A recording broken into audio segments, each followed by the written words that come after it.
How's it going, everyone? Welcome back. Hopefully everyone's having a lovely day. Cincinnati Bengals schedule's out. Bengals, as we know, playing a first place schedule this season, meaning they're going to play the first place team in every respective AFC division this season, as opposed to, who finished second in the division. Was it the Ravens, Browns, whoever it is? They'll play the second place team. Third place team will play third place teams, and so on and so forth.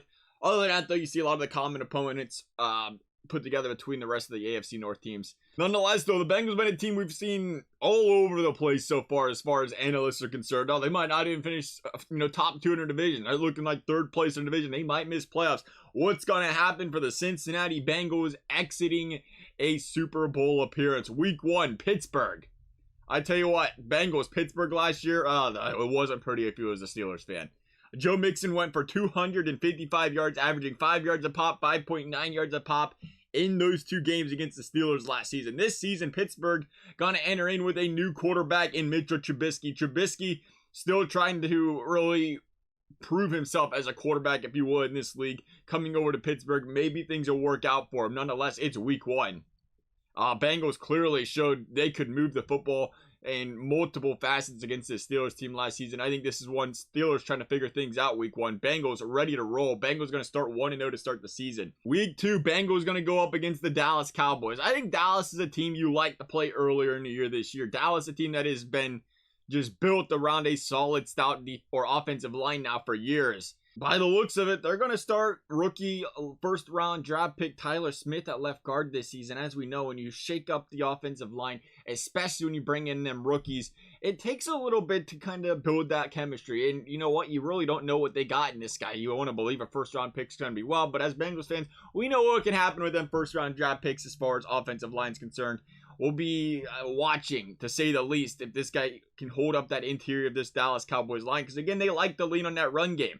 A team that is Amari Cooper-less now. You wonder what kind of role CeeDee Lamb's going to be playing now. Because, CeeDee Lamb was a stud for this team in the slot. But now you got Gallup, you got CeeDee Lamb as your 2 focal points on this team. What's Dak Prescott going to do with these guys without Amari Cooper? We'll see. I'm saying Bengals catching Dallas at a good time here. Bengals going to start hot. Bengals going to start 2-0 on the season. Week 3, Bengals going to go up against the New York Jets. They can't have what happened last year happen again this year. That's where I'm going to stop there. It should be a game the Bengals win. Bengals 3-0 against, or 3-0 exiting week 3 after playing the New York Jets. Week 4, Bengals going to play the Miami Dolphins. Miami, new addition, Tyreek Hill this season. Still got Jalen Waddle. Still have the combat or the chemistry there between Tua and Waddle. But you still have a team that's got some formidable offensive air weapons. The run game, though, we're still waiting to see that be established. I think they're a one-dimensional offense. The defense has really been what has pushed this team to the winning side of games, I think, over the past few years. Creating those turnovers, putting their team in position to win games, getting to prime scoring position. And I just think of that and say, Bengals, Burrow, they're just going to become better and better as far as taking care of that football. And I don't think they capitalize on the Bengals. Bengals, we're going to start them at 4-0 to start the season. You wondered about them Bengals after the Super Bowl loss, the Super Bowl hangover.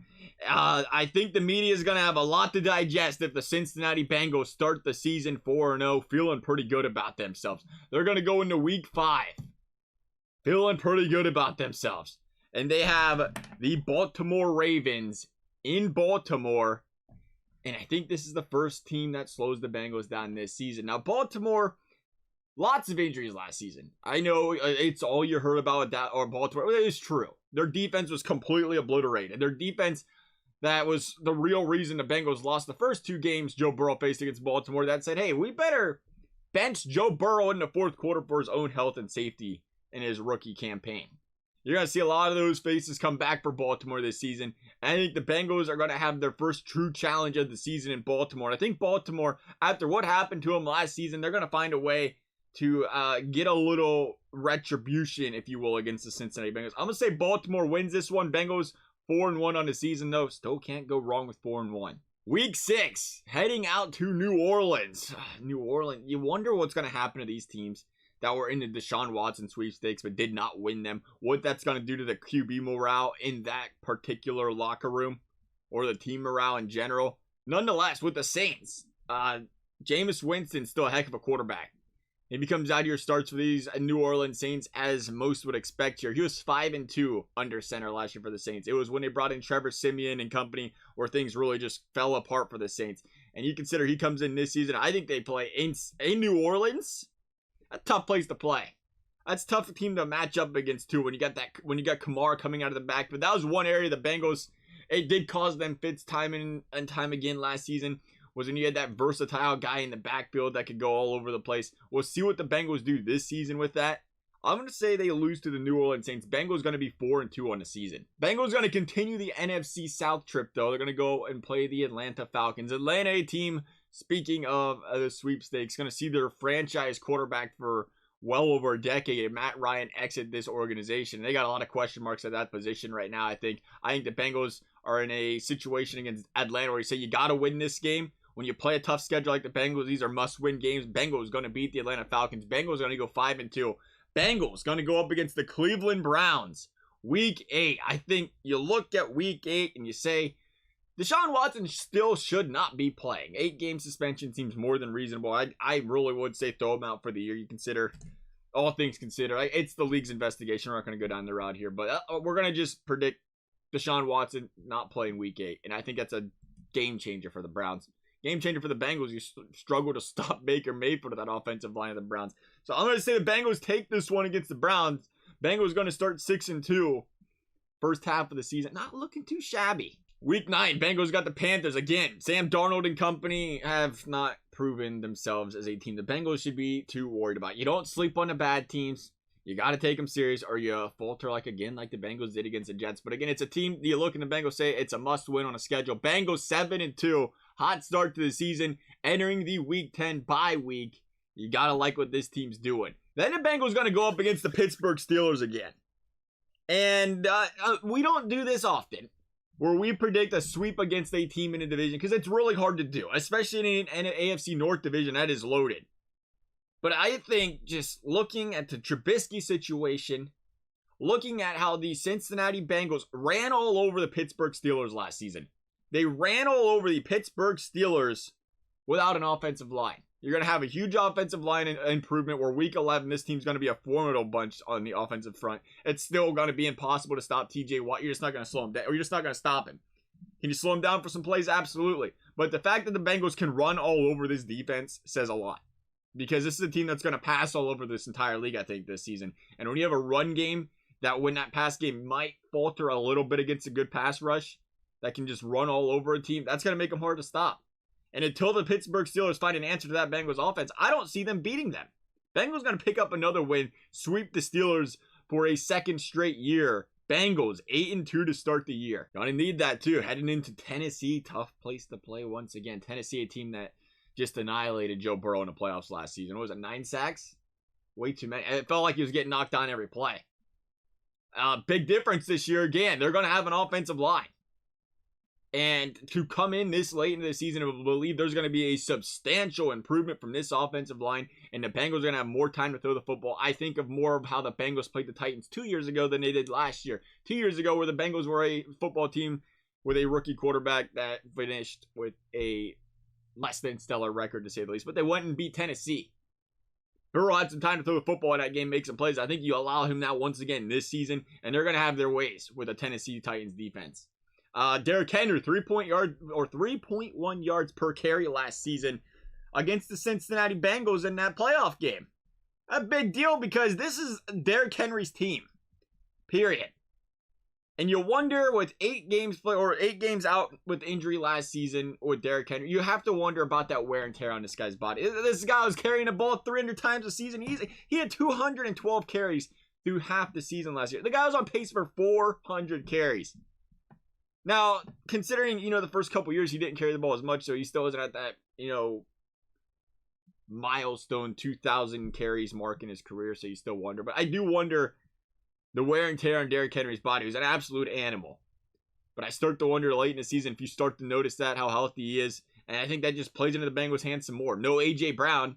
Lots of questions through the air. Bengals going to win this one, I think. Bengals heading into another tough game. This time, Kansas City. The following week, Buffalo got Kansas City. I think Kansas City takes this one. For the pure fact that to beat the Kansas City Chiefs 3 times in a row, that just seems like a very, very tall task.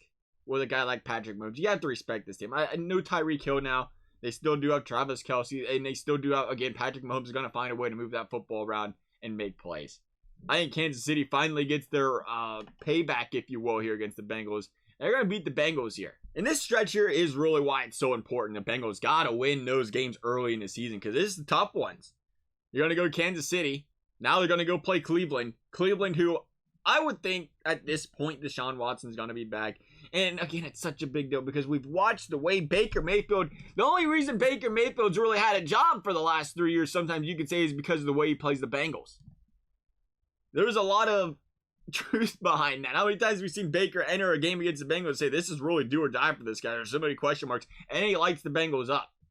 I don't know if you'd say he lights them up or just the fact the Bengals can't get pressure on him. He stands back there for 10 seconds of football because it just, again, an attribution to how well this Cleveland Browns offensive line plays. And the Bengals have struggled because of that against them. I think that continues. I think Watson comes back. And I think this Cleveland Browns team beats a Bengals defense here. Bengals going to lose a second straight. Then they're going to head to Tampa. Tom Brady. Tom Brady's getting a little bit old. I think you could say there was a little decline last year. Not a lot. And he's going to come back again this year. But you do wonder about stuff like that. When you get older, it can happen at any moment. To think the guy's playing in his mid-40s, though, at an elite level, though, guy's amazing. You got to give him all the credit in the world. And I think playing in Tampa, I don't think you slow down Tom Brady here. I think the Tampa Bay Buccaneers are going to win this one. Bengals going to be on a 3-game slide. Bengals going to fall to 9-5 on the season. And all of a sudden, they got to buckle up a little bit here in these last few games. I think we see that. I do. New England.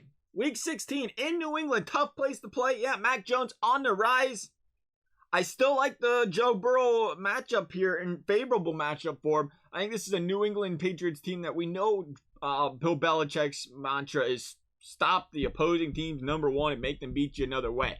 The problem is you want to stop Jamar Chase. You still have to stop T. Higgins. You still got to stop Tyler Boyd. You're still going to have to stop who I think at this point in time in the season a very, very good Hayden Hurst. And then you got Joe Mixon behind Joe Burrow lining up every time. There's just too many weapons for New England to slow down. I think the Bengals take this one. Bengals get things going back in the right direction. 10-5 on the season. Week 16, Buffalo. This is going to be a good matchup. I really do think the Buffalo Bills matchup is going to be a coin flip. It could go either way here. You don't want to look too much in the last season, but you kind of have to at the same time to try to get a little bit of judgment. We ain't watched the preseason. Not that matters, but we ain't watched any regular season games so far in 2022. And the Bills last season had one win against teams above 500 outside of their division. One win. They had a rather easy schedule, to say the very least, last season. And their defense played phenomenal. Fewest yards allowed per game last season was that Buffalo Bills defense in the league. And for that reason, I think they're going to keep them in this game. And then again, they have Josh Allen, absolute stud. But you wonder what's going to happen with that wide receiver corps. We didn't see the Stephon Diggs we've seen the year prior. And you wonder if we're going to see him this year. We wonder if some of these other guys step up as other guys walk out the door in Buffalo. I'm going to say the Bengals take this one. Bengals going to go to 11-5. Bengals going to head to Baltimore, or not to Baltimore, home against Baltimore to finish the season. In what could be a division deciding game. Bengals 11-5. Where will Baltimore be? We'll see. I do think, though, you look and say, again, I know we are harping on it, but you can't harp on it enough. Week 17, you more than expect this Cincinnati Bengals offensive line to have formed, to have built that chemistry, to be a very cohesive bunch, to at the very, very, very minimum, be a middle-of-the-pack offensive line, which is more than enough for a guy like Joe Burrow. And Baltimore, a team that likes to play aggressive on defense, Joe Burrow, who has proven he can tear teams apart if he just gets a little bit of time when they try to play aggressive. I think this is a thing where Baltimore finally comes back healthy. The Bengals finally get their chance to beat a healthy Baltimore Ravens off or defense, and they're going to do it. And they're going to enter the playoffs on, once again, what is ever so important, a hot streak against some good teams that they beat to end the season. The Bengals, we got them at 12-5. But 12-5, after digging through this schedule, 12-5 is still looking very possible for the Bengals. That'd be a really good season for these guys. I'd love to hear your guys' thoughts Thank you guys for watching. We'll see you next time.